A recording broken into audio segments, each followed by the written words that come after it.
For more Bollywood gossip, hit the bell icon and never miss an update from Bollywood Spy. आपला Marathi big boss. काल हिने अंडी बनवलेली. तिने अंड्यातलं पिवळं काढलं आणि जवळजवळ एक 10-12 पिवळी अंडी होती. ती तिने डस्टबिनमध्ये फेकून दिली. फेकायची गरज नव्हती ती. न विचारता तिने फेकून दिली हे समजून की it is not good for health. तुम्हाला बोलायचं होतंच ना. ती ऑलरेडी फेकलेली तोपर्यंत तू. Okay then I am really sorry. मगाशी मी पाहिलं अंड्याचा हात होता. अंड बनवताना हिने डायरेक्ट हात घातला तिखटाच्या बरणीत आणि ते चिमटीने घातलं.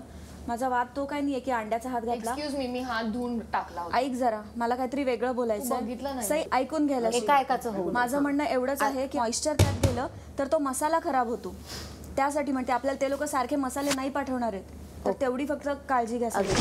एखाद्या माणसाला टार्गेट करायचं म्हणजे किती करायचं. ऑनेस्टली मला वाटलेलं मी बिग बॉसच्या घरात आल्यानंतर एक I will come out as a better person. पण मी खूप नेगेटिव्ह पर्सन होत चालली आहे दिवसेंदिवस.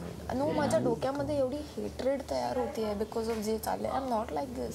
मला वाटतं इथे राहणं वर्थच नाही आहे. व्हाय यू एक्सपेक्ट की जगामध्ये फेअर माणसं भेटणार आहेत. तू उद्या कुठल्याही व्यवसायामध्ये पण ॲटलिस्ट आपली लोक तरी बाहेर असतात ना. इथे तर कोणीच आपलं नाही आहे. रोज रोज असं मॉरल डाऊन होणं is not good for health.